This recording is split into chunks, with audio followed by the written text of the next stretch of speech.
Welcome back, everyone. This is the Fantasy Facts Podcast presented to you by Fantasy Data. Tonight, Seth and I recap week one. We talk injuries, we talk fantasy implications, we talk studs, we talk busts, and we answer your questions in the Fact Attack.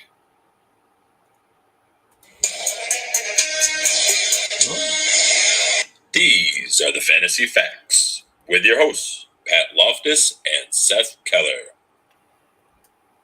Welcome back, everyone. Week one in the books. How we feeling? Some moments of jubilation and some moments of come on, man. Yeah. Dak Prescott lost 5 points for me in the Scott Fish Bowl, and I lost by 1 point on Sunday night. I also won a matchup because Gino got sacked too many times in the second half and only scored like 17 points, like whatever.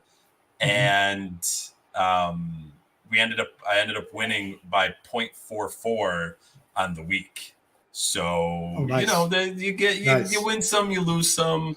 I also had a matchup that before the Monday night game scored 35.5 points. We're going to talk about it today. I had the entire roster of all the week one busts. I was going to say it was one of the I can't say worse, but it was not good. But we'll get into that in just a second. Let's make sure the people know where they can find the show, because the show's at the Fantasy Facts on Twitter. I'm at Dynasty_Pat. Seth is at FF the At Home Dad. We're going to talk a lot tonight about stats and numbers, and we're getting all of those numbers from fantasydata.com. You can use our code FACTS, that's FAQS, at fantasydata.com and receive 20% off your subscription purchase. We also have a promo code going with our good friends over at Underdog, where you don't need to set a weekly lineup. You can play best ball, set it, forget it, and check your bank account at the end of the season. But you can use our code FACTS, FAQS, at underdog.com for a 100% deposit match up to $100. Your first deposit of $100. And they also started Pick'em Insurance, which I was using this week, which I so close to the payout. Matt Stafford upset me not only in fantasy but also on the Pick'em.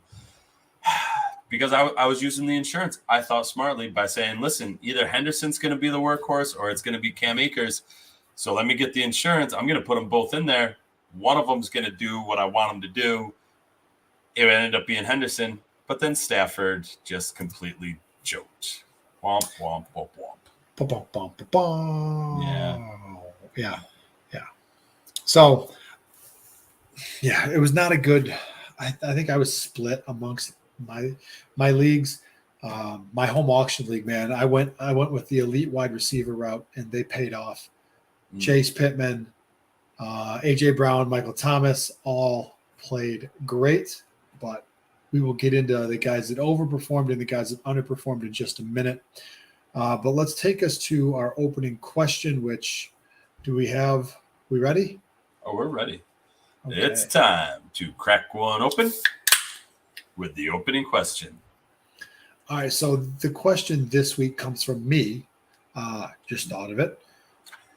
But no, the biggest takeaway from week one, right? Week one just finished. What is your biggest takeaway? And I'll give you a minute to think about it, because my biggest takeaway was the elite wide receivers proved why they were the early draft picks, why you spent all sorts of money on them in auction leagues, why they are elite, right? I talked about the 4 guys that I had on my fantasy team that just went off, right? And that's not including Justin Jefferson, but Jefferson, Adams, Pittman, Cooper Kupp, Jamar Chase, Michael Thomas, A.J. Brown, the elite wide receiver, Stephon Diggs, the guys that you paid up for, the guys that you drafted early, paid off in huge dividends in week one. That's my takeaway, is that the elite wide receivers, You lost No, your we're still there here. they are. That's just Okay. that's my extra set of monitors. I still got this monitor going too. But the elite wide receivers paid off in dividends in week 1. Yeah, mostly. My biggest takeaway from the vast majority, it felt like, was you have elite offenses, and then you have a whole lot of offenses that should have been playing in the preseason, because there was a whole lot of floppy, just bad offenses, like just bad offensive play, bad timing, bad reps, bad looks. And I wish I would have saved the tweet for the show, because it talked about the totality of points scored in week 1, and they were betting on, no pun intended, but they were betting on roughly like 740, 760 points being scored across all 16 games in week 1, and only like 670 points were scored in week 1. Scoring was down in week 1. So take that for what it's worth, but it fits in well with what you're talking about, where, preseason offenses were still there in week 1. Yeah, and even things like special teams, like granted, there was some new long snappers that caused some issues with some kicking, but just think of like how wild some of especially the games that were tied, went into overtime. One of them finished tied, but I mean, the Colts already cut Blankenship. Yeah, he made it a week. They cut him. Yeah. I'll be honest, I was a little upset because Blankenship missing in overtime cost me one of my 3-team parlays, but I'm not going to go there. Yeah. So, anyway, Seth, what's your big takeaway? That was it. That was it. It was just offenses in general. Yeah. They just did not seem like they were flowing the way that they should have been. And not yet. And play calling too. And maybe I'm just like still harping on my own Cowboys and how just poor that play calling. The Denver game was awful. Oh my goodness. Denver was the clock terrible. Management at the end. I mean, the Lions with that stupid onside kick. There were so many just questionable calls. Yeah. No, I get it. It was a weird week 1, but I think everyone is glad that football's back. It gives us something to talk about. It gives us some stuff to gamble on. There's a lot out there for us to do now that football's back and in full swing, and we're seeing the players play now. Yeah. As a person living in New York, I bet very heavily against the Jets and paid dividends. So many dividends. Yeah, they were part of that 3-team.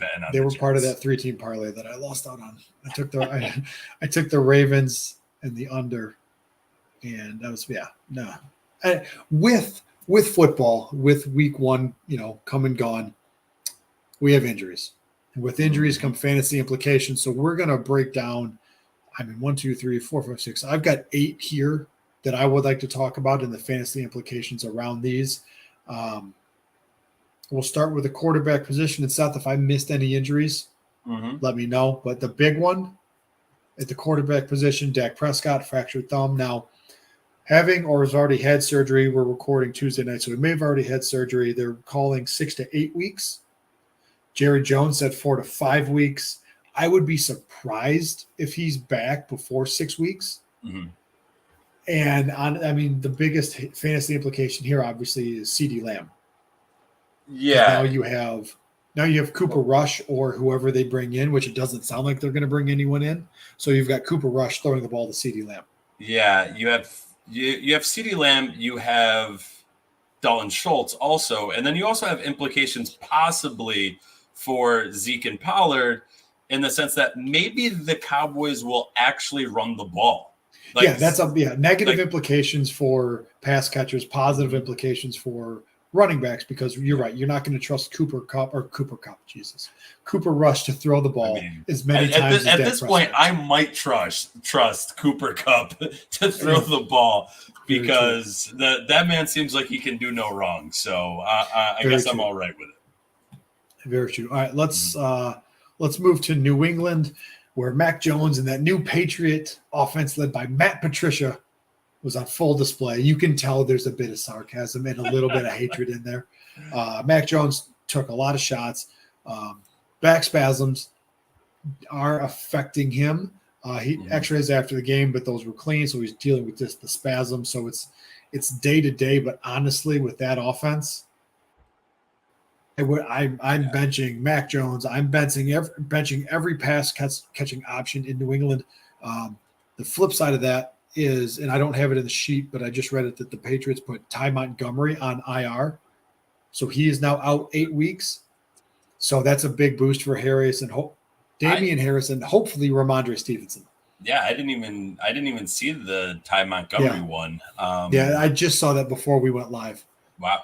All right. So that kind of sucks, but okay. There you go.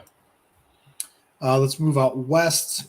It's not an NFL season without a San Francisco running back getting injured and just adding to that running back by committee. This week or this past week, it was Elijah Mitchell. Mm-hmm. Excuse me. This is an MCL sprain. They're talking 8 weeks. So now what?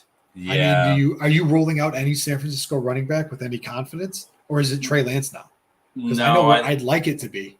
Yeah, I mean, this is one of those things where you sprinkle some money in at different places. You probably rank them. Jeff Wilson, yes, probably about as soon as he read that he was going to start, probably twisted his ankle. You have, but then everyone blows all their fab budget on Jeff Wilson Jr. anyway. So yep, there's that. So that's where I'm going to throw a little bit out on each of these guys for any league that didn't run waivers already today. For any ones that are running them tomorrow, I'm thinking I'll throw a few bucks at Jeff Wilson. I'll throw a few bucks at what's his name, Jordan Mason, and I'll throw Davis Price. Right, exactly. A few bucks at. And what TDP. was I read? And again, before going live, I thought I read. Yep, the 49ers signed Marlon Mack to the practice squad. I'm not throwing any money at him, but yeah. So I think the moral of the story here is try to avoid the San Francisco running backs because you just don't know. You just don't know. Let's jump the gun, but we're going to move over to Pittsburgh now. Najee Harris leaves the game with a foot injury. Now, it is the same foot as the previous Liz Frank sprain. So he's technically day to day, but we saw his inaction in the preseason. Now he's re-injured that same foot. We don't know the severity of it yet. People are talking about there's a quote unquote good chance Harris will play in week 2, and that's coming from the Score's Jordan Schultz. But we have to watch the practice reports. And probably the biggest impact here is on Jalen Warren. Jalen Warren, the undrafted free agent, undrafted rookie, came in, won the backup job. If Najee Harris can't go, Jalen Warren's the guy. And if you don't already have him rostered, he's probably the guy that I'm going to spend the most money on out of my fab to go get is Jalen Warren. Yeah. My only hesitancy is I could see this playing out kind of like the Julio Jones fiasco from a few years ago, where it will he I'm good. Oh wait, kickoff's in 5 minutes. Nah, never mind, I'm out. Oh no, that blade of grass. There got me. Yeah, and then you're like, oh crap, I'm trying to figure out if he's in, if he's out. I hope I get to all my lineups and sub him out before he gets in there. And I feel like we're going to get that with Najee Harris quite a bit this year. If it's that bad, plays out in that same regard, and I could see it doing that because it is a Liz Frank. I guess it's a sprain, not a fracture, but anything dealing with your feet, you have to use them in the game of football. So especially running backs, it's in the name. It's in the name. It's in the position name. Yeah. Mm-hmm. All right, let's round out the running back injuries here. Alvin Kamara is listed as day to day with a rib injury. Mm-hmm. His usage is in general, he only played 62% of the snaps, 9 rushing attempts, 4 targets. They're calling it a bruised rib. He'll probably miss some time, but it's another one of those things where he takes one shot and potentially down for the game. So it's an injury situation to monitor. I don't think it impacts Mark Ingram all that much. That just might be my negativity towards Ingram this year. But I mean, if Kamara's down, then maybe you see a little more Taysom. I can't say it out loud. Yes, a little more Taysom Hill is, but a lot more. It's not what you want, but no, yeah. But it's a lot more potentially to Michael Thomas, to Chris Olave, to Jarvis Landry. And Jarvis Landry we'll probably talk about in the next piece of somebody who was pleasantly surprising. I did start him in one league. All right, let's move to wide receiver. Chris Godwin, miraculous recovery from the knee injury, and goes out and strains his hamstring. The ACL surgery went really well. That's why he was able to suit up in week 1, 8 months out from the surgery. They're calling it a grade 2 strain. So they're looking 2 to 4 weeks. I mean, this outside of Mike Evans, I didn't really see much in the Tampa Bay passing game in week 1. They used Julio interestingly. I feel like that obviously they used him more when Godwin went down. I mean, so you'll see more of Mike Evans and Julio Jones in week 2, but I can't quite put a pulse on that Tampa Bay offense yet. They just looked kind of out of sync.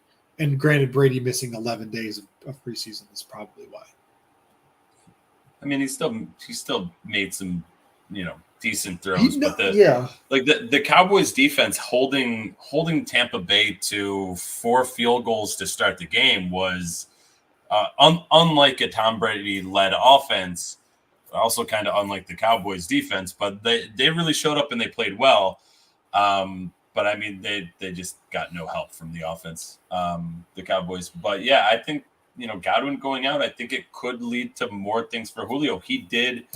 Julio is a guy that I feel like you're gonna ride the train, and at some point, like you're gonna have a great time, and then all of a sudden, before you know it, it's that GIF where the bridge just gives out and the train's just plummeting into the ravine. It's like the end of Back to the Future 3, where the train just goes off the track and just right on down. And yeah, exactly. Exactly. All right, let's go. It's funny. Right after this injury happened, a friend of mine texted me. He goes, death, taxes, and Keenan Allen leaving the game with an injury. So they're calling it a left hamstring strain. He is out 2 to 4 weeks. Probably zero chance he plays on Thursday Night Football against the Chiefs. Biggest impact here. I want it so badly to be Mike Williams, but it's probably the ancillary guys. It's the Jalen Guytons. It's the Joshua Palmers. It's Gerald Everett. It's the guys that, those are the guys that I think are going to see a bigger impact from this Keenan Allen injury versus Mike Williams or Austin Eckler. Yeah, and I mean, part of it is like your wide receivers just did not do a whole lot for the Chargers this past week. Like, you had DeAndre Carter with 4 targets, Keenan Allen with 4 targets, Joshua Palmer with 4 targets, Mike Williams with 4 targets, Jalen Guyton with 1 target. Like, and only DeAndre Carter was the one that scored a touchdown. The other one was Gerald Everett. That was the one that was scoring for him. So,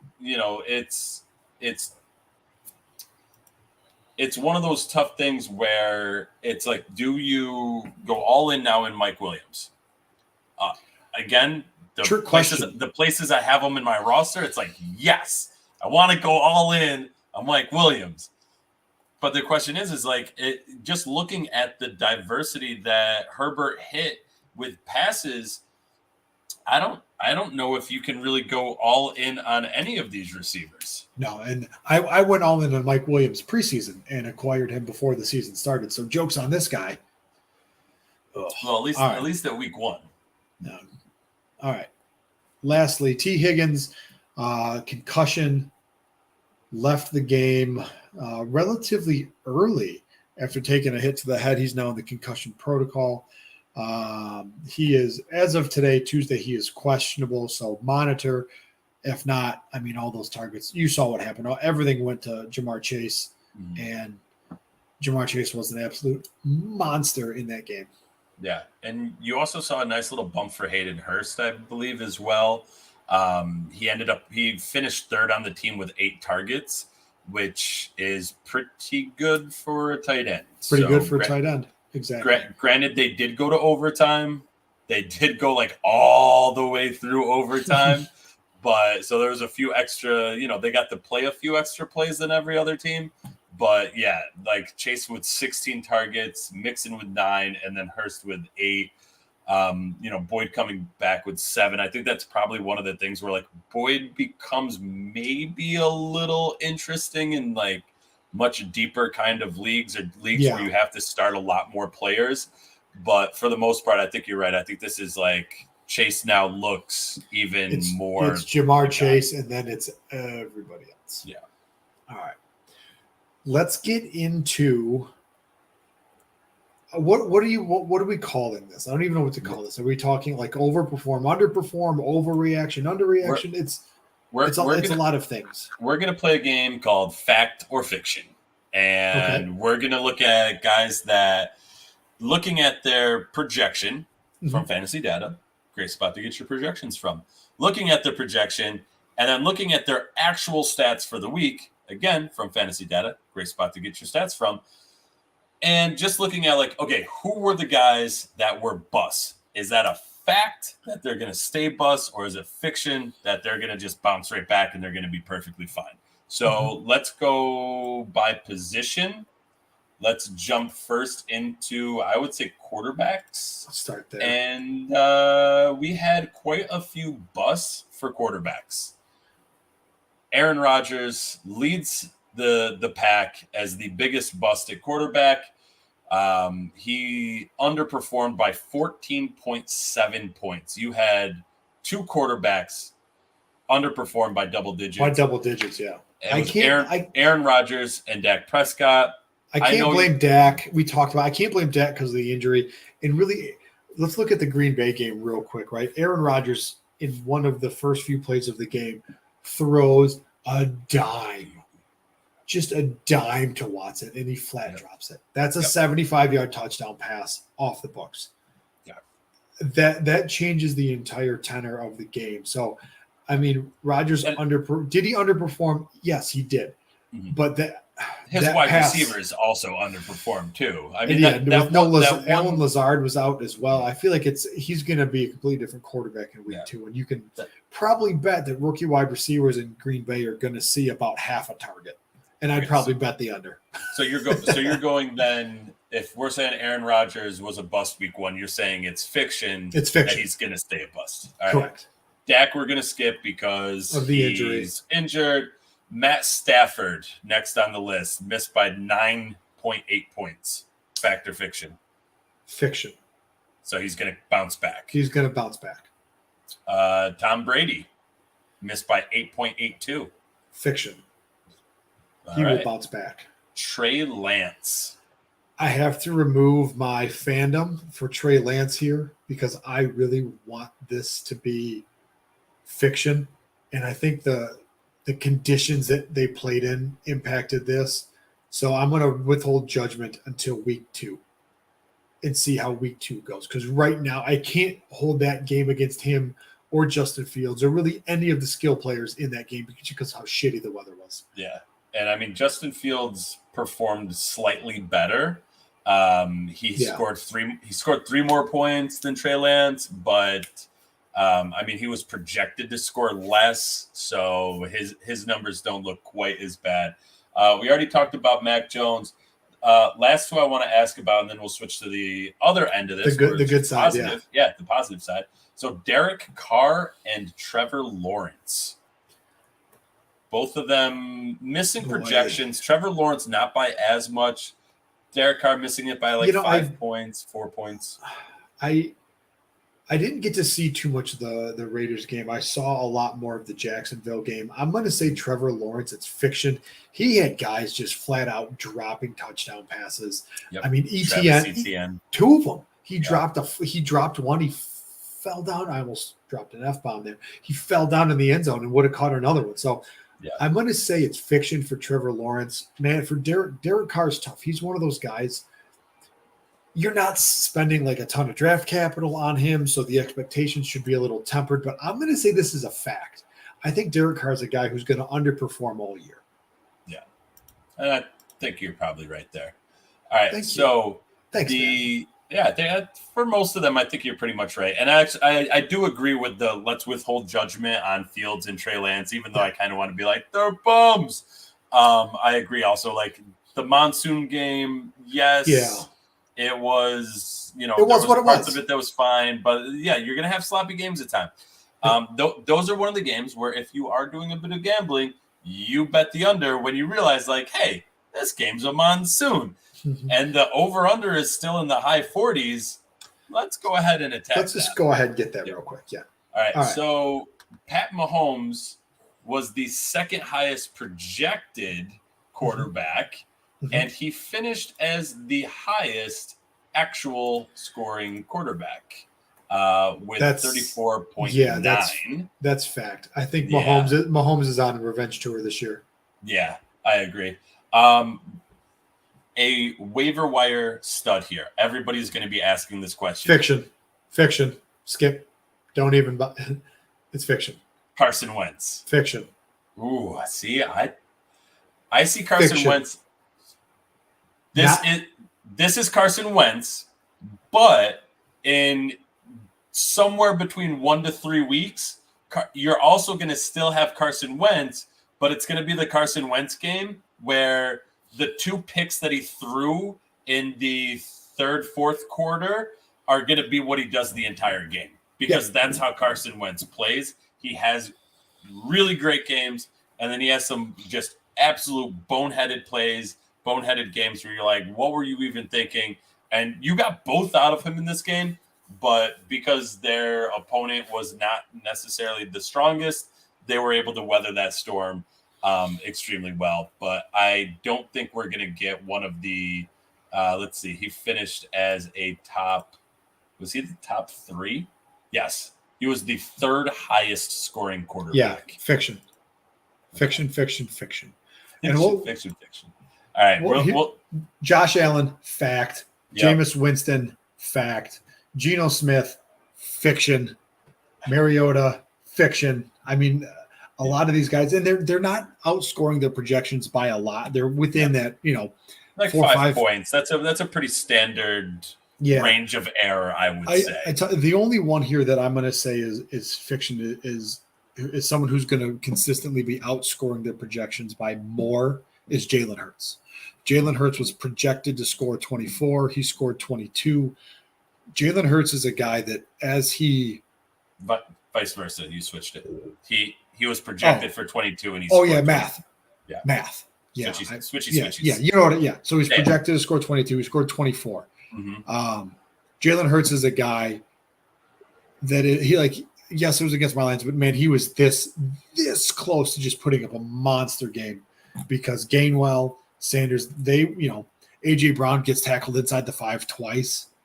Jalen Hurts does that there 3 times. Jalen Hurts runs it in 1 time, but Gainwell and Sanders take it in the other 2. Like that's 4 or 6 more points depending on the league settings for Jalen Hurts. Like he was very close to outscoring his projections by double digits. Yeah, and he was here's the issue with Jalen Hurts and looking at projection versus actual. He was the 3rd highest projected quarterback. 3rd highest? No, not quite 3rd highest. 4th highest. He was the 4th highest projected quarterback, and he finished as the 4th highest quarterback. So, like, your fantasy data's projection is dead on as him being the QB4. It's just they were off by they were a little too low by 2 points. Yeah, I think we're gonna get this out of Jalen Hurts a lot. I personally don't like the way that he throws the ball. I know that he's not getting his points by throwing; he's getting it by rushing. He was a top, doesn't matter how you get him. He was a top 6 rusher on the week in terms of just yardage. Mm-hmm. So yeah, Jalen Hurts, he's a fantasy play as long as he doesn't get like the Michael Vick treatment where you kind of, you put multiple spies out there and you force him to have to beat you throwing the ball. I don't think Jalen Hurts can do that in the same way that Vick was able to at times. So I think, he's going to be a guy that you start pretty confidently the majority of the time. Yeah. All right. You want to keep going with the aerial game and go to wide receiver next? Sure. All right. So wide receivers who were just bums. And actually I sorted it the wrong way. Filter now. Bums. None worse than Allen Robinson and CeeDee Lamb. They both tied for the furthest distance from projection at -12. And both of them hurt you because CeeDee Lamb was projected for almost 17 points. Allen Robinson projected for 14 points.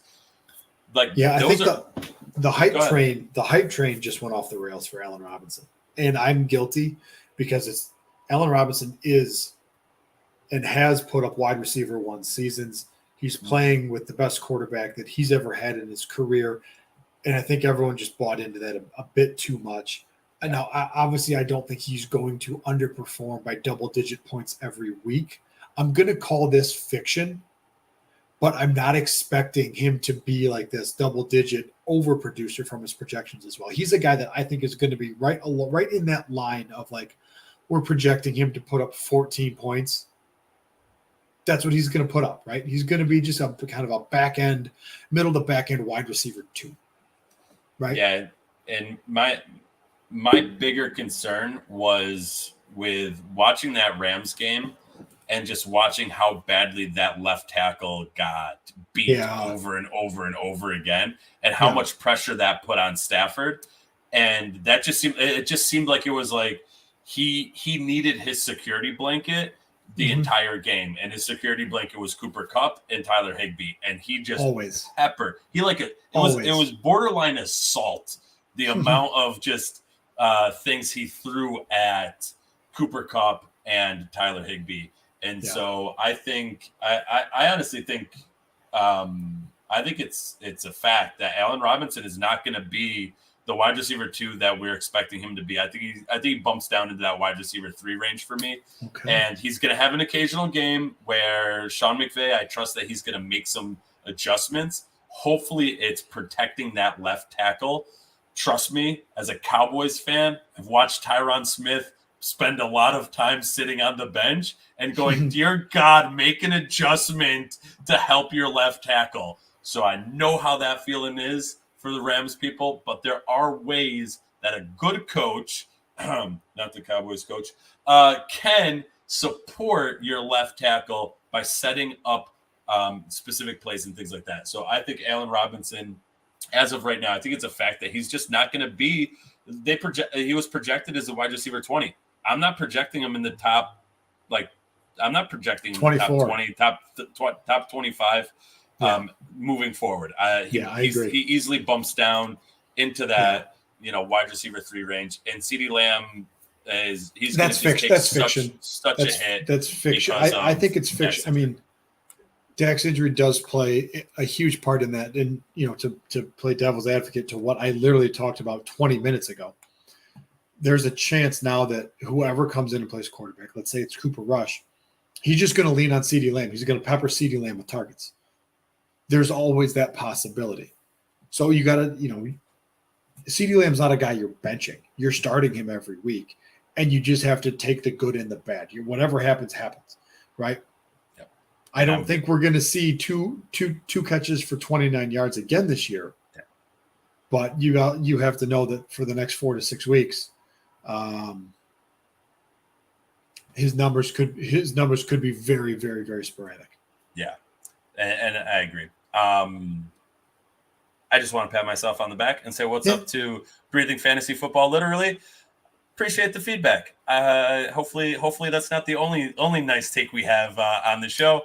But you're here. Feel free, jump in, hit us with any more comments you have. Be a part of the show, man. We got people jumping in the shows all the time. We love when everybody can kind of jump in and kind of talk through it. So, all right, real quick, let's see any other major busts that you wanted to talk about. I know we have Mike Williams out there. He missed by 11 points. Devonta Smith, and actually let's hit a couple of these. So Mike Williams, fact or fiction? We're gonna rapid fire some of these ones. Okay. Mike Williams, fact or fiction? Fiction. You think he's coming back? I think he's coming back also, and I think the Keenan Allen injury is going to. I think the Keenan Allen injury is going to help him be able to come back. Devonta Smith, 0. He put up a goose egg. Fiction. Really? I think he's. I mean, he's better than that. Clearly, I think. I think AJ Brown was just. It was all eyes on AJ Brown. Yeah.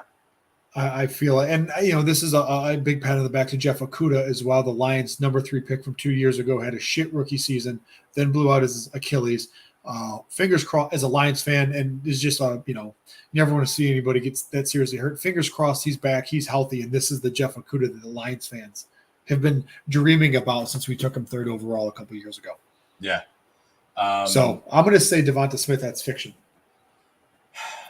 I'm split in between because I think there's going to be games where he's just going to disappear because of the mouths to feed and also just that like Hurts's ability to be able to hit people. I think those two things are going to be sporadic enough where it's like it's going to be fact sometimes and it's going to be fiction some other times.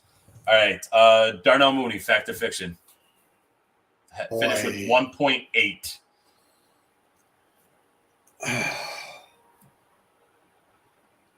Fiction.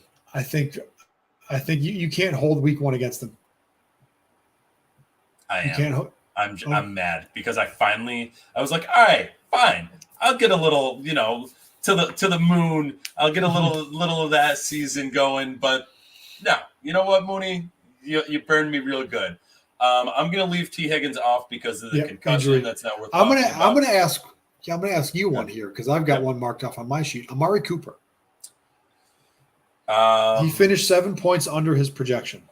Yeah, I think it's fact in the sense that as long as Jacoby Brissett is quarterback, we're going to have games where Amari Cooper, and this is historically for Amari Cooper also, where there was games where with the Cowboys and with the Raiders, he would just disappear. And this I don't even think was a disappearing act from Cooper because he did have what was it? I think it was 7 targets. There was a blatant and egregious pass interference in the end zone where he was targeted. And that's on Brissett, right? I think Deshaun Watson or Baker Mayfield get that throw to Amari Cooper, no problem. That's on Brissett for not getting him the ball because he cooked that defensive back and was wide open. Yeah, so, I'm going with as long as that's not really helping my case because Brissett's there for 10 weeks. Yeah, it's gonna be a lot more fact than it is fiction.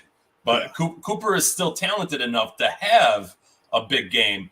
But as soon as he has that big game, if we do this again, then it's gonna be no, this is fiction because that's not who he's gonna be for the remainder of the season. Also, yeah. All right. Let's flip it. Let's go to the good side here. I feel like we're talking about the Force. Yeah. Come on, Luke. All right. Holy pooper scoopers, Justin Jefferson. Yep. This is what I was talking. Fact.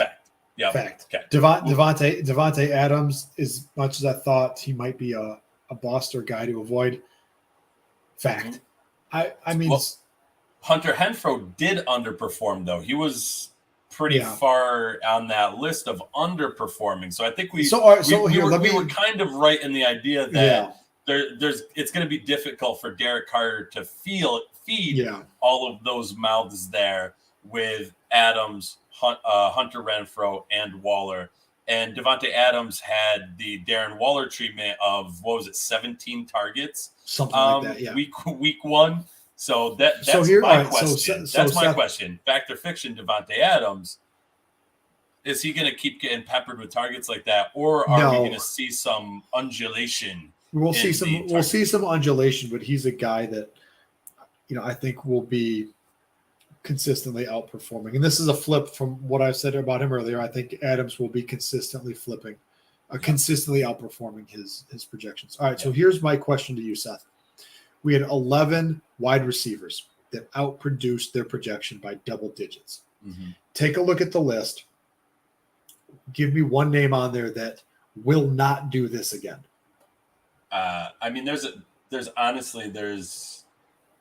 I think the two big ones are DeAndre Carter with the Rams, and Richie James with the Giants. Ooh. I think those ones are ones that and all of them have the opportunity to kind of come back again. But I just don't. I'm not going out there. I'm not spending fab on them. I'm not cutting a guy that before week 1 I was like, okay, he's going to be a guy. I'm going to go in there. I don't see him being able to come back and do it also. And I'm hoping that EJ's saying DeAndre Carter's not going to repeat it again. I don't think that's going to happen. I think the one guy that could did I switch it? Who did I say? You said the Rams. Oh, oopsies. I think the one guy that could actually come back and outperform his projections, or at least make the fantasy data projection people that are doing all that, because it's not the two of us. I think the one guy that can do it is going to be Dante Pettis with the Bears, and that's because there's not enough mouths to feed. There's not enough hungry birds in Chicago in order for him to just be a nothing, right? I think we were over projecting how bad that receiving core is, and I think Dante Pettis, like, he had a decent game even in the rain. I think he can be a thing, and if Fields is going to start being a thing, we might get some Mooney and Pettis being able to be a little bit of a wide receiver 1, wide receiver 2 combo that you can at least get some work out of, weekly-ish. Right.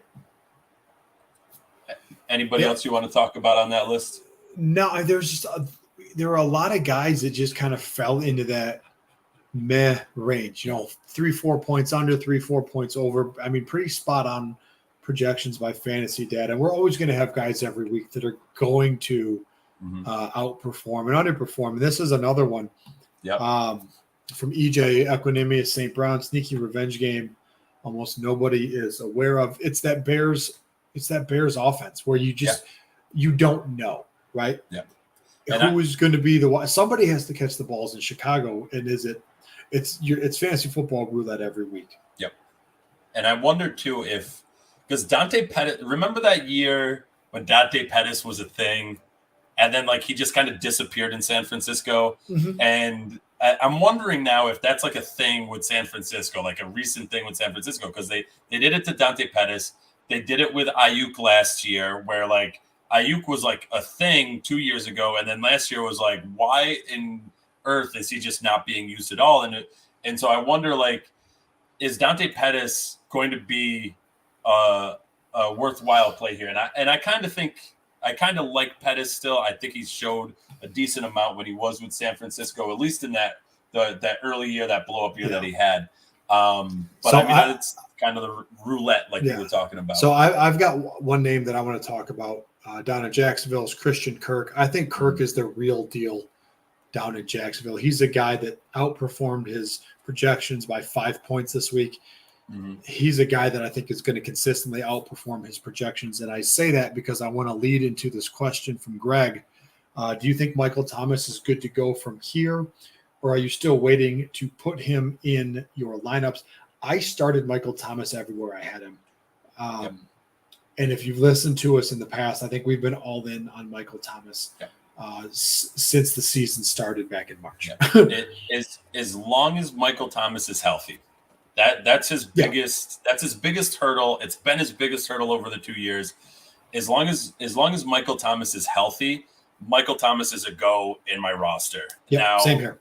Now he's going to burn the shit out of you when he pulls his hammy One in the catch first for quarter 3 of yards. one of the, and he gets the.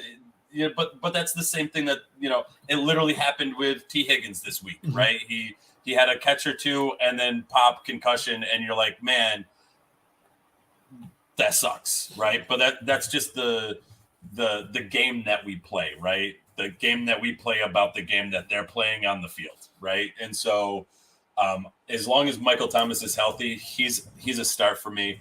And like Pat said, it's somebody that we've been on this whole time. And one last guy, and then we'll switch, because I want to throw out there DJ Shark also as a guy that popped, got himself a touchdown. And I think as long as he's in the Lions lineup with Amon-Ra St. Brown and without Jamison Williams, he's going to be at least a serviceable, I'm not saying put him into your starting lineup, but a serviceable flex if you're doing 2-3 flexes.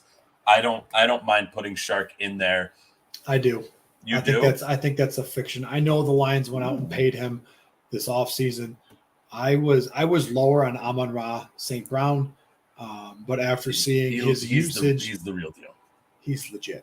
So I'm down on DJ Chark for now, and it's only going to get lower when Williams comes back. Now that's barring any catastrophic injury to that Lions receiving corps, but right now I want nothing to do with DJ Chark. Yeah. So from Greg, wasn't convinced he was fully healthy. Yeah, I mean, being cautious. Oh yeah, you have a reason to. You got to make that call at times, but yeah, that's. If you look at where he was drafted ADP wise, or where you were getting him in auction leagues, yeah, he is the guy that you're taking a flyer on because he is a league winner, right? You're not taking him in the 2nd or 3rd round, but if you can get Michael Thomas in the 5th or the 6th round, yep, that's potential. That's the wide receiver 1 potential in the 6th round. Like, you got to take that chance, and if you're taking that chance, you're not going to bench him. You're going to start him, and you're going to hope you're not going to see, I think it was like 4 for 60 and 2 scores or something around. I don't have the exact numbers in front of me. Something like that. Actually, you can probably look that up real quick. 5 for 57 and 2 scores. Not bad. Yeah. So not bad.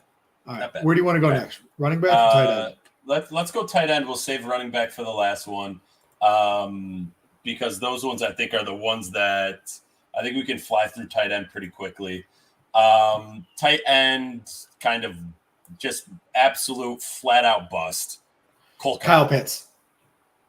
Well, yes. No. Okay. Let's do Pitts first. I think it's relatively easy. Pitts is fiction here. Right. Like, but he was probably the biggest tight end bust because you paid probably a 3rd round pick for Kyle Pitts in your redrafts. So definitely Kyle Pitts is but it's fiction because he was 2nd in targets. I think he and Drake London both. They were tied. Yeah, he and Drake London. Yeah. Sorry, they tied for 7 or 8 targets. And this is something I messaged you about. Do we want to talk about this tonight? Is a rant I was thinking about going on was why aren't quarterbacks throwing the fade in the end zone anymore when you have guys, and I'm literally talking about the Falcons, when you have guys like Drake London and Kyle Pitts who are 6'5", 6'6", who can just go up and high point the ball, and you're not doing it. I went through this. I had all the data. I had wide receiver. Like, I was ready to go, and you talked me out of it. Save it for a one-off show. For another time. Yeah. All right. But no, Kyle Pitts, fiction. Agreed. I think most of these. Let's move to Cole Kmet because I want to talk about him because he threw up a goose egg. A lot of things going on there. What are you doing with Cole Kmet? If I have another option, no, I'm sticking to this. I'm not holding the conditions against any skill position players in that game. I want to say bench Cole Kmet until otherwise, but that game was a slop show. Mm-hmm. So I don't know who the Bears have in week 2. But if I have Cole Kmet and he's my only tight end, I'm clearly starting him. I'm not going to drop him and pick up some waiver wire fodder. If I'm lucky enough where I have some options, if I have like a Cole Kmet and a Dawson Knox or a Mike Gesicki, I may be looking a little bit closer at matchups or quarterback play. But if I have Cole Kmet on my team, I'm probably rolling him out in week 2. Yeah, and I think part of it is I'm asking partly for myself also because I have Cole Kmet in a couple spots. He's the only tight end on my roster because I punted tight end all the way down. And now it's a Sunday night game against the Packers coming up in week 2. And so do I stick with Cole Kmet or do I go with one of these other tight ends who underperformed that are going to be on the waiver wire, like an Irv Smith? Dawson Knox might be on the waiver wire, but he underperformed completely last week 1. Gesicki's another one, big underperformance. I mean, everyone was so stoked for David Njoku, but he underperformed as well. He got out targeted out everything by Harrison Bryant, I believe. Ooh, that's a good one. I'll have to check real quick. But I'm just, what do you do with some of those late round tight ends that you pretty much punted for? What's your move there? I mean, if I have Cole Kmet, I'm playing him.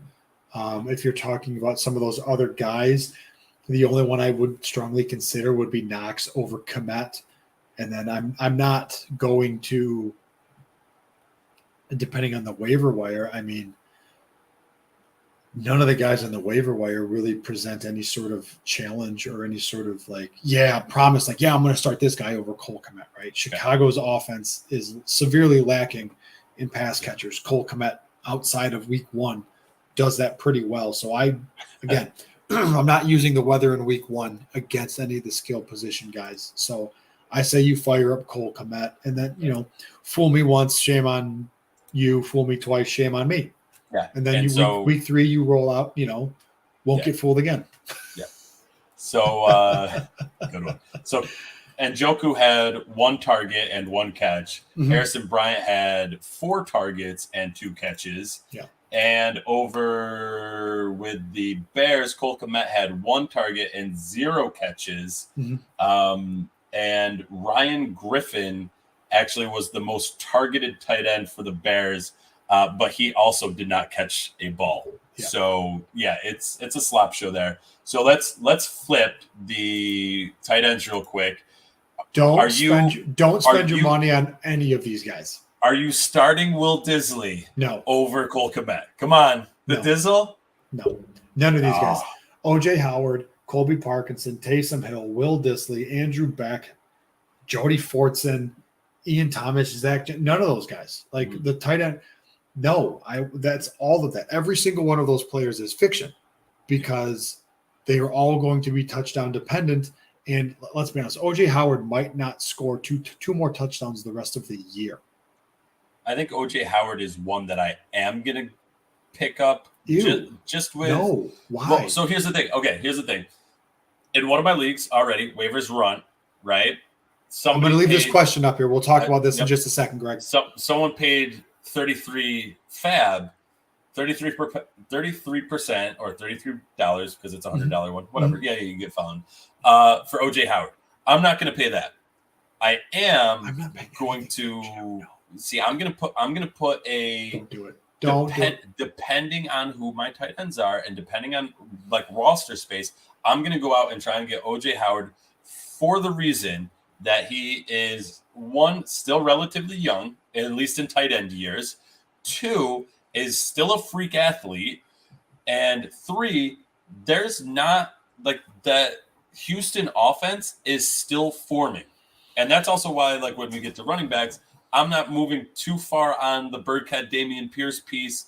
I'm not moving too far on Nico Collins and Brandon Cooks. That whole offense is still forming. So if OJ Howard is going to be a part of that offense, then I'm all for going out and spending a little bit of fab to go get him. I'm not saying break the bank, drop $33 on him or 33% of your fab on him. But if you're using 5%, that's a worthwhile pickup for a tight end that could be a thing. No, thanks. So, Greg, to answer your question, Gerald Everett over Cole Kmet, it's a strong yes for me. I'll take Gerald Everett over Cole Kmet. Yeah, agreed. better quarterback, better situation, more just opportunities around the end zone. It doesn't necessarily mean that Everett's going to have opportunities around the end zone, but that team is going to have opportunities around the end zone. So, give me Everett as well. All right, running back. Correct? Yeah, that's the last position that we're talking about. All right. Sorry, I gotta filter my sheet one more time. I know, same here. I'm doing the same thing.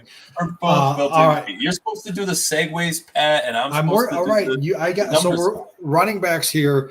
We have leading the packet, 12 points below the projections. Cam Akers. Fact. Yeah,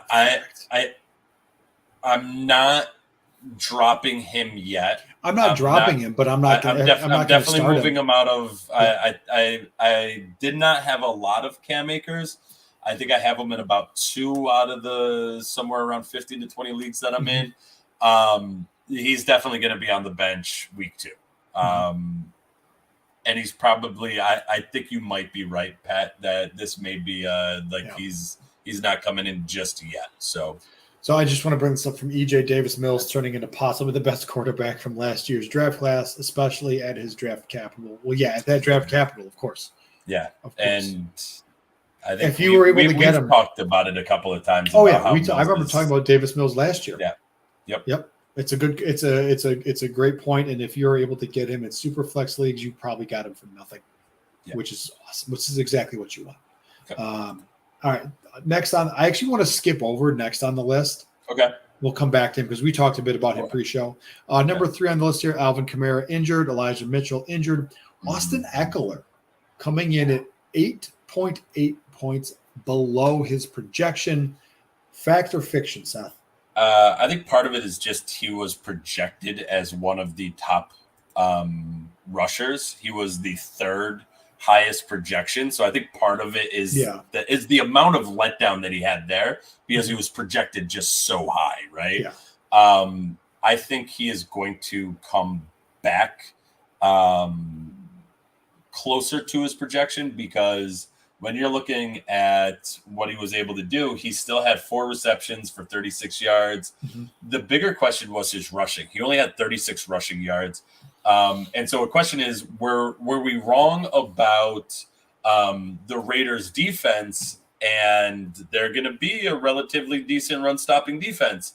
Or is it Austin Eckler not getting the rushing yards that he needs? Right. And so I think this is it's fiction until we see more out of him. I'm pretty confident that it's going to be fiction overall.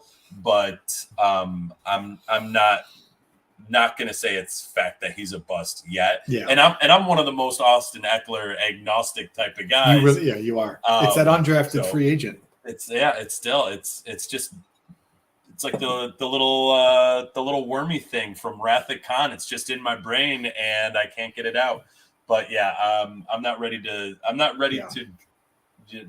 say it's a fact that Austin Eckler is a bust right now.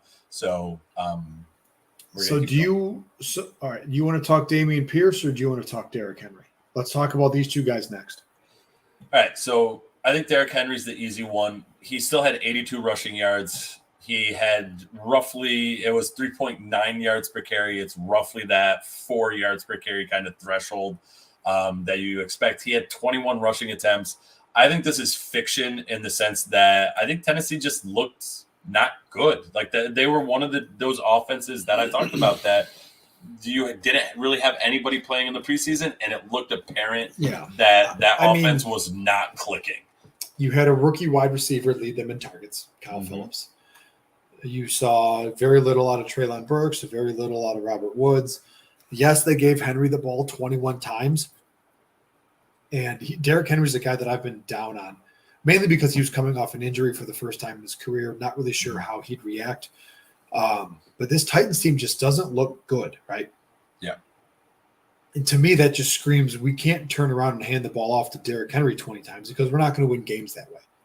If they're down, they're not going to hand the ball off to Henry 21 times. right? Dontrell Hilliard's going to come in, steal the passing game work. Excuse me. So I'm not ready to say it's complete fact, but man, I am watching Derrick Henry very closely. And me personally, I was down on Henry leading into this year. Yeah, it's going to be a fact in week 2 because the Titans are going up against the Bills, and the Bills have a pretty good defense.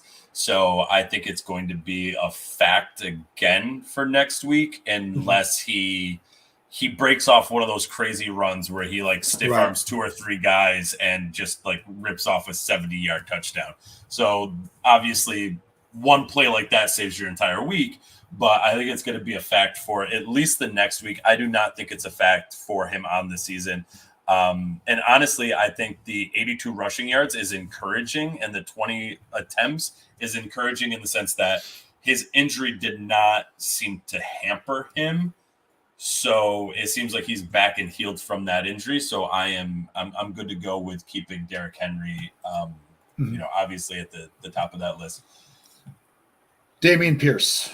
This is one of the things I love about fantasy football, because now we've hit that point where we've had an entire offseason to argue with one another, to build up hype, to shit on a player. Like that's the entire thing, right? And we've drawn our trenches, and we've been lobbing insults back and forth the entire time. And we have 1 week now, and people are already out of the trenches doing victory laps. And I think that is the wrong play here. Not to say that I wouldn't do a victory lap also if Dameon Pierce, dropped a 20-point game or something like that. But I think this is one of those things where the Texans were definitely more comfortable with having Rex Burkhead in that offense. And I think that's part of just the veteran play. Dameon Pierce was still involved in the offense. I think this is one of those things where he's going to slowly get his treads moving, and he's going to I can't see Rex Burkhead being the answer long-term for the Texans. So I think this long-term, no. Long-term, I think he's clearly not the answer. I mean long-term as in like 6 weeks from now, long term. Yeah. I don't see him being. I don't see Rex Burkhead being, being as productive, and he was as involved as he was, because he wasn't necessarily productive, but as involved as he was week 1 moving forward. So I think it's probably fact for the next 2 to 3 weeks for Dameon Pierce, but I think long term you're going to do just fine. I am putting Dameon Pierce, I'm putting him back in the bench where I probably should have had him week 1 anyways, but he's going on the bench for me until I see him take over this offense, which I still believe that is going to become a fact. I think all of the hype train falling off the track type of things, I think that's a bit overblown. It's week 1. Remember, and I'm not comparing the players, just the situation. It was a similar situation with Jonathan Taylor, where people were ready to give up on Jonathan Taylor within the first few weeks of the season of his rookie year. Again, not comparing the players, not saying Dameon Pierce is going to be Jonathan Taylor or anything like that. Just saying, give him a little bit of time. Don't jump off the train just yet. We're riding that one straight into the ravine if it does happen. But all right, we'll throw the comment in there. Yeah, he needs to prove he can pass block. One of the things Rex Burkhead has been very good about is being a third down back. And so, yeah, completely agree. If he can show he can be a 3-down back, if he can show that he can be a passing down back, if he can show that he can block on early down pass plays, then yeah, I think he's going to get in there a lot more often. But yeah, agreed. Astute observation. All right. Let's wrap this up with those that outperformed, and he's back. Yeah, he's back. Saquon is back. He looks healthy. He looks hungry. He looks poised to be a league winner if his ADP slipped as far as some people says it did. Barkley outperformed by 17.8 points. That is fact. Barkley is back. Yeah, agreed. And if you saw that, what was it, a 70-yard run? Like he has his explosiveness back.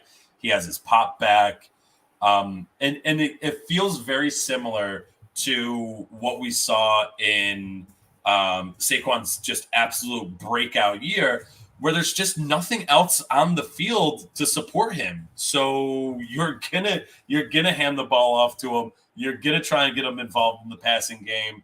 Like he's going to be very much like younger kids football, middle school, depending on where you went to high school football, where it's like you have one physical specimen on the field and everyone else is just playing a game. He's competing.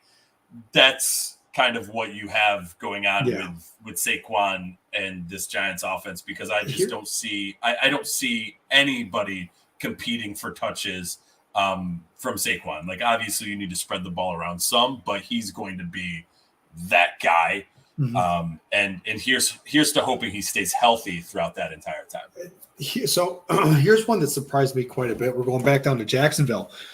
James Robinson outscored his projections by 12.9 points, whereas his counterpart, Travis Etienne, underperformed by 5.1 points. Yeah. I think it was the dropped touchdown by Etienne. I think it was the two missed touchdown opportunities by Etienne. I think it's one of those things where that's a great factor fiction. I think James Robinson, I think it's fact-ish and that he's going to be more involved than we thought. At least I knew I thought he would be. At least I thought he would be. And I think Etienne is fiction in the sense that he was involved and he made some rookie mistakes, because essentially this is his first real NFL game. That was his first real game, yeah. And he made some just bad plays, like it looked like lack of concentration plays. Like the moment was a little too big. We'll have to go back and look at what Frank Reich has done historically with running backs in positions like that, because there are some coaches out there that, a rookie makes those plays or running backs make plays like that, and they go right to the doghouse. Looking at you, Kyle Shanahan. So we'll have to see how both Reich and Etienne respond coming into week 2. And this is a great question here from Rob. Just came across fantasy data. Welcome. But you're looking for a place where you can export stats? Yes, you can export stats and stuff from fantasydata.com. So head on over there and start looking around. But if you're going to subscribe, use our promo code FAQS, FAQS, to subscribe to the premium package and get 20% off your subscription price.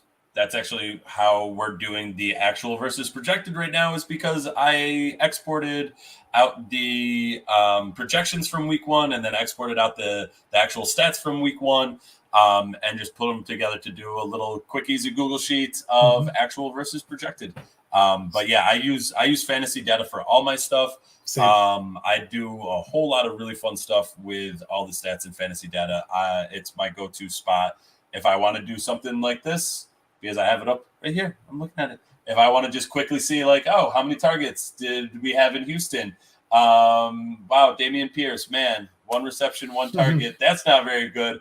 Rex Burke had 8 targets, 5 receptions. Man, Rex Burkhead did just so much better. But I still have faith in Pierce. So back to Jacksonville. EJ definitely running back by committee, and he thought Etienne was going too early in most drafts. Same with Hall. Yeah, I will agree with you on Breece Hall. I was higher on Etienne than I was on Breece Hall, but I did not expect this showing in week 1. So it'll be interesting to see what Frank Reich does with his rookie running back versus the undrafted free agent coming off a torn Achilles. Yeah. And Breece Hall's day was saved by his receiving. And mostly because Joe Flacco threw the ball like 60 times, and Joe Flacco and a lot of those check down. I would say a lot of those passes went to the Ravens.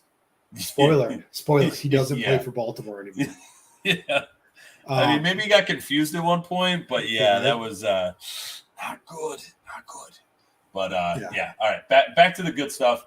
Cordarrelle Patterson. I want to talk about him I got two more guys I really want to talk about. Cordarrelle Patterson, fact or fiction, he's going to continue outperforming projections if projections stay as low as 11 points. If projections stay that low, yes. Yeah, which is he has there's no competition in the backfield in Atlanta. Yeah. Like Algier was inactive, Williams got hurt. Like there's nothing there. So as long as Patterson's healthy, yeah. Yeah, he was barely projected inside the top 30. And yeah, I'm excited to have Cordarrelle in the lineups that I have him in. So I think he's going to continue to outproduce those. And the other guy that I wanted to talk about was Clyde Edwards-Hilaire, because people were so down on him on the season. And you can throw even in there Antonio Gibson, because both of them, Clyde Edwards-Hilaire, Antonio Gibson, Michael Carter, they all outproduced. Clyde outproduced by 10 points. Gibson outproduced by 6. Michael Carter outproduced by 6. What are your thoughts on those three guys? And then we'll wrap it up with the fact attack right after this one, because we've been going longer. I'll be honest, I wasn't paying attention. I was responding to some of the All right, well, then I'll answer my own question. Please do, so I can get caught up. Clyde Edwards-Hilaire, Mm-hmm. outproducing. I think that's a fact. He's going to be the main guy. I don't think he's going to outproduce in double digits like he did this past week. I agree he will be the main running back moving forward. I also agree that he will outscore his projections, but probably not by double digits every week. Yeah. And both Antonio Gibson and Michael Carter, I think both of those guys are shown that they are the main guys in their offenses, at least the main rushers. Gibson, yes. Until the Commanders face a sizable lead and they have to throw the ball a bit more, then it's the J.D. McKissic show. And then when Brian Robinson comes back, there was a reason everybody in Washington liked Brian Robinson. And when I say Washington, I mean Washington, D.C., not like those shitty coffee mugs they were selling that had the Commanders logo with the actual state of Washington. I think when Robinson comes back, it's a much different conversation. But I think for now, you're right on Antonio Gibson. Jets, you're talking. So I just pulled this. Antonio Gibson had more than double the targets than J.D. McKissic, though. He had 8. McKissic had 3. I'm still not sold on Antonio Gibson. Fair. You can't make me. You can't make me do it. You're entitled to your wrong opinion. That's fair. All right, as far as the Jets running backs go, boy, you're making me pick between two really bad options here. I didn't realize how bad Joe Flacco is. He targeted Breece Hall 10 times. Yeah. Goodness, check down City. Check down Joe. Michael Carter. Carter was targeted 9. Yeah. Breece Hall led the Jets with 10 targets. Michael Carter was in second with 9. I knew Flacco was checking down, but goodness, that's a lot of check. It's very hard to listen to coach speak when they come out and say things like the offense runs through insert player name here, right? Well, the Jets came out and said the offense runs through Michael Carter. In week 1, they weren't bullshitting, right? So I think it's a situation where it's a fact for Michael Carter to outscore his projections. This was he was projected to score 10 and he scored 17. Mm-hmm. I don't see Michael Carter as a 17-point running back every week. I think some of those points will go back towards Breece Hall, but I really don't want any part of either of them, to be honest. Yeah, I think Carter in the 10 to 15 range is a pretty solid projection. And I think the wild card is going to be how involved Breece is on any given week. And does he do kind of what I was talking about with Dameon Pierce, where he slowly, starts sinking his treads into the ground and starts gaining some momentum? And does he overtake Carter? Or does Carter just lock down an RB1 type of position? Zach Wilson comes back and doesn't turn into check down Charlie, actually pushes the ball down the field. There's a whole lot that can still happen for the Jets. Mm-hmm. So, okay. Boom. Fact or fiction. Done. It's a fact. Fact. Done. Mhm. Yes. Done. Fact. You ready? Let's do it.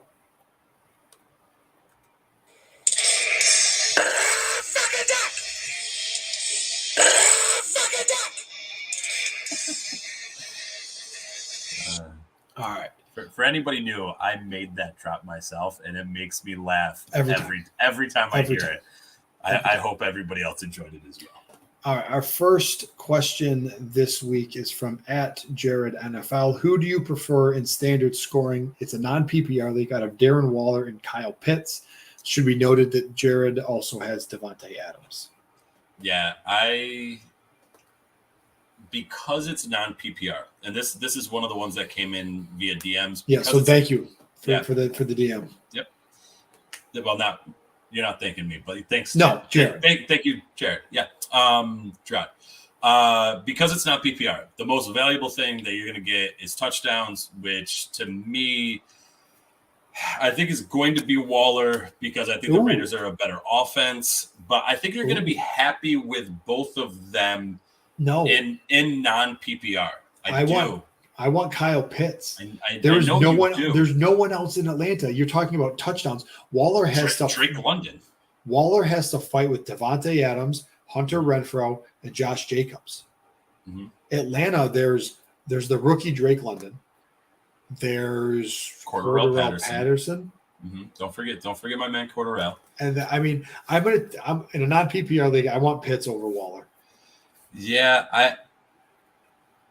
I don't think so. I think in PPR it's Pitts. In Dynasty it's Pitts. Even in a half-point PPR, it gets a little bit closer, but I think I'd still go Pitts. I think you're going to be pretty happy with both of them. I think you're going to end up with top 6 tight ends, if not better, with both of them.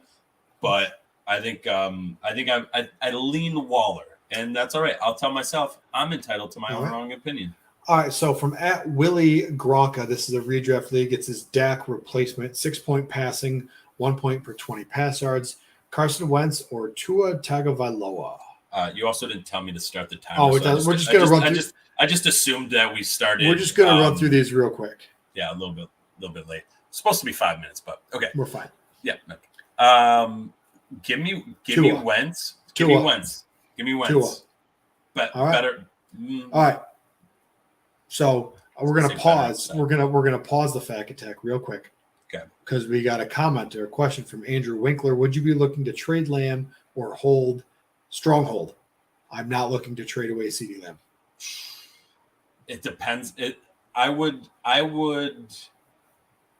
field offers, but I'm not going to shop him because I know that if I say, hey, are you interested in CeeDee Lamb? The response is going to be, yeah, but I'll give you this bag of turds for him because I know that I'm going to keep plugging guys into the trade calculator to make it even on paper. Yeah. You're going to get just nothing good back for him if you go out to your league and start doing that. But if you get an offer that's like, hey, I'm really excited about CeeDee Lamb, I would seriously consider it because I think you're going to end up with Dak out 6 to 8 weeks, more so than the Jerry Jones, Dr. Jerry Jones prognosis of only 4 weeks. I don't see that coming true. So I would be more inclined to trade him, try and get those wins. Plus the Cowboys they did not look good. And that's, again, we got my little Cowboys you could say banner back there. It was a hard game to watch. But okay. Back to the fact attack. This is from @Marcus Trenson. This is a full PPR league. CPAT or J-Rob? CPAT. I'm going to go J-Rob. Yeah. I'm going to go J-Rob. Job's more secure. J-Rob has him and ETN. And, I mean, both offenses are not very good. So I'd rather the guy that's going to be catching passes as well as rushing the ball, which is going to be also J-Rob. All right. From @Jason Quinn, 1992. Tight end is a wasteland. Do Yep, you hold? dead stop. That's it. Yes, absolutely Yes, correct. Fact. Do you hold Irv Smith or drop him for Gerald Everett or Hayden Hurst? I say drop yes to both of them. to either. If I'm picking one of the two, I'm probably picking Everett. Hurst is a lot closer after the T. Higgins injury, but I'm still taking Gerald Everett over Hayden Hurst. Gerald Everett over Hayden Hurst. Yeah, I'd probably put in an offer for both of them just in case, just to get doing like Fab or something like that. But it would be Everett then Hurst in pecking order. I agree. All right, we agree finally. And finally, from at F Football X Champ, you need a flex for 1 point PPR league. Brandon Cooks. I don't know if it's A-Rob. I'm assuming it's Allen Robinson. So Brandon Cooks, Allen Robinson, Christian Kirk, or Josh Jacobs. Give me all the Christian Kirk here. I thought you were going to go in that direction. I feel like it's going to. I was between Kirk and Cooks. Jacobs and Robinson are out for me in a full PPR league, just because of Week 1 performances. I'm going to take the guys who led their team in targets. So it's either Christian Kirk or Brandon Cooks for me. But it's Christian Kirk 1A, Brandon Cooks 1B. I'm going with Cooks because they play the Broncos, and the Broncos just got torched by Geno Smith. And if Geno can torch them, and that was like a whole lot of tight ends there, so not really Cooks but if Geno torches them, I have faith in Davis Mills and Cooks being able to put up some points. So I saw a really funny meme earlier, and I'm trying to find it real quick. So we'll put this question up from Greg. Seth, go ahead. You read this one out. I'm going to pull up this funny meme that I saw about Geno Smith and Pete Carroll. Okay, and the Seahawks. Stop explaining it. You get the meme ready. Okay. So Greg says, I've never used Fab before. I have Dak in a super flex league. Sorry. Yeah, me too. All starting quarterbacks are rostered. How much do I bid for Cooper Rush this week? I've done $3. Is that enough? Chances are, take a quick look at what other teams kind of look like. If every team has a relatively like two solid guys, chances are you're probably going to need to up that at least a little bit. Assuming that it's $100 of Fab, I'd probably up it to probably around like 7 or 8. Just because if Dex, it depends on who your other quarterback is. And what other options you have, because I don't think Cooper Rush is like, if you have a stud wide receiver, a stud running back that you can put it, I don't see Cooper Rush putting up like a steady 15 to 20 points, like QB2 what you numbers, expect out of QB2, where you expect them to get around that 20 PPR, 20 fantasy point mark. So I don't see that from Cooper Rush. So I would say 7 or 8. I don't want to spend a whole lot on them, and I'm probably not going to get too mad if I lose out on that bid.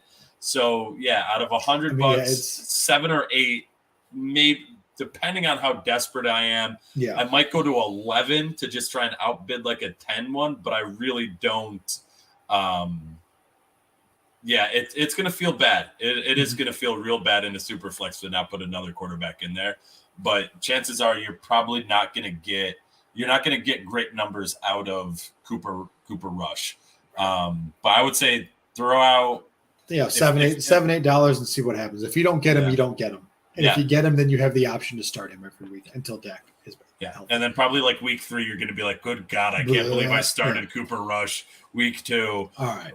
That was terrible. All right. So the meme, it's the LeBron and J.R. Smith after the Warriors-Cavs game where he's doing this. Mm-hmm. And the quote is, everyone for a decade, why won't the Seahawks just let Russell Wilson throw the ball more? Pete Carroll in 2022, we're going to let Geno Smith throw it all over the damn yard. Yes, that makes sense. Yep. All right, Greg, happy to help.